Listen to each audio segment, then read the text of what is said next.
29 ऑगस्टचे अंतरवाली सराटी आंदोलन निर्णायक ठरणार, जरांगेंचा सरकारला इशारा. मराठा आरक्षणाच्या मुद्द्यावरून राज्यातील वातावरण पुन्हा तापलं आहे. मराठा आंदोलक मनोज जरांगे पाटील यांनी 29 ऑगस्ट 2026 रोजी अंतरवाली सराटी येथे निर्णायक आंदोलन उभारण्याचा इशारा राज्य सरकारला दिला आहे. सरकारने मराठा समाजाला आत्तापर्यंत केवळ आश्वासनांची चॉकलेटं दिली असून अद्याप ठोस निर्णय घेतलेला नाही, असा आरोप जरांगे यांनी केला. मुख्यमंत्री देवेंद्र फडणवीस आणि उपमुख्यमंत्री एकनाथ शिंदे यांनी मराठा समाजाला देण्यात आलेली कुणबी प्रमाणपत्रे रद्द करण्याची प्रक्रिया सुरू केल्याचा आरोपही जरांगे यांनी केला. गरिबी काय असते हे फडणवीस आणि शिंदे यांना कळणार नाही. गरिबांचा तळतळाट घेऊ नका, असं म्हणत त्यांनी सरकारवर निशाणा साधला.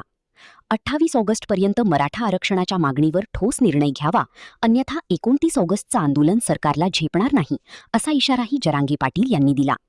बावनकुळे आणि शिरसाट यांच्या माध्यमातून प्रमाणपत्रे रद्द करण्याचं षडयंत्र रचल्याचा आरोप करत या निर्णयाचा सरकारला परिणाम भोगावा लागेल, असंही त्यांनी म्हटलं. दरम्यान राज्यातील शेतकरी, मुस्लिम, दलित, आदिवासी आणि ओबीसींसह कोणताही समाज सुखी नसल्याचा दावा करत सरकारविरोधात जनतेमध्ये मोठी नाराजी असल्याचं जरांगे यांनी सांगितलं. त्यामुळे 29 ऑगस्टला सरकारला आपली ताकद दाखवू, असा इशाराही त्यांनी दिला.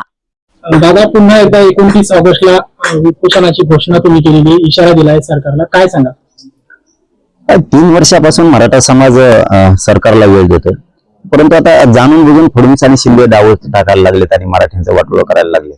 ही अपेक्षा तर शिंदेकडून कधीच नव्हती. स्वप्नात आजही वाटत नाही की शिंदे इतक्या गोरगरिबांच्या मराठ्यांच्या पोराचं वाटोळं करायसाठी शिरसाटला पुढे घालून इतकं वाईट कृत्य करतील हे आजही मनाला पटत नाहीये.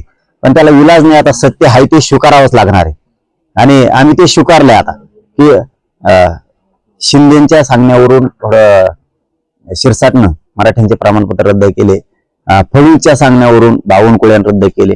आता हे स्वीकारावंच लागणार आहे आणि आम्ही ते स्वीकारले आणि लढायची तयारी पण ठेवली आता की यांच्या विरोधात लढल्याशिवाय हे जमतच नाहीये. म्हणून 29 ऑगस्टला आता निर्णायक आंदोलन अंतरवालीत ठेवलंय आणि ते आंदोलन अंतरवालीतच होणार आहे.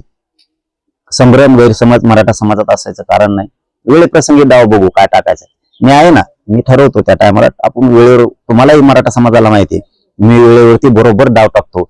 वेळेवरती डाव टाकला जाईल त्याची काळजी नाही, पण अंतरवालीतच महाराष्ट्रातल्या मराठ्यांनी सगळ्यांनी 29 ऑगस्टला आंदोलनाची सुरुवात होणार आहे. त्यामुळे संभ्रम गैरसमज कोणात नको.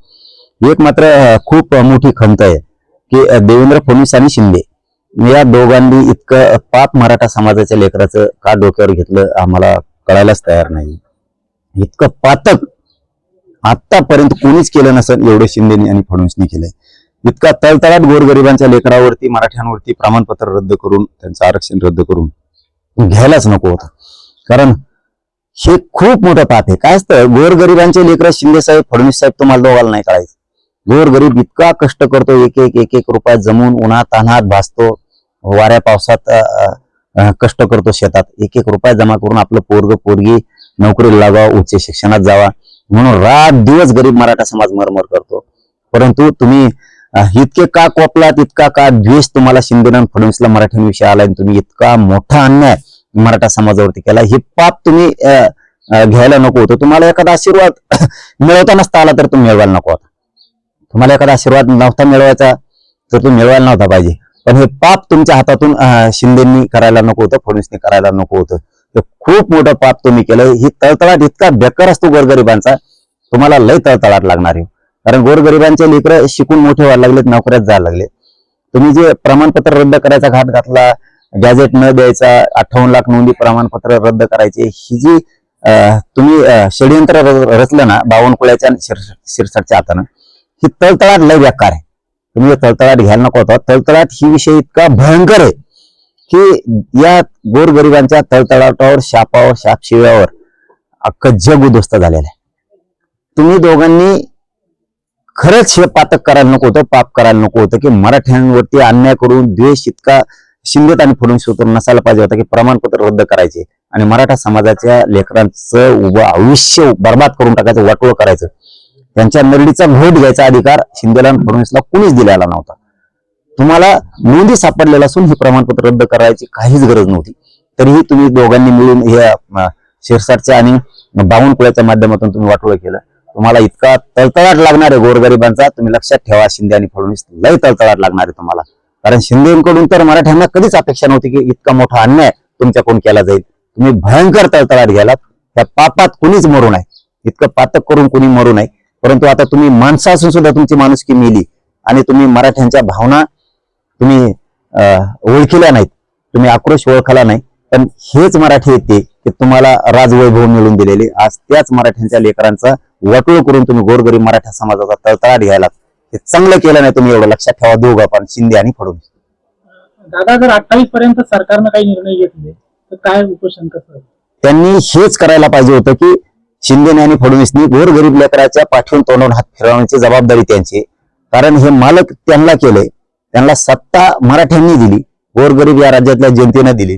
मराठा समाजाच्या लेकराच्या तोंडावून हात फिरवणं, पाठवून हात फिरवणं ही त्यांची जबाबदारी.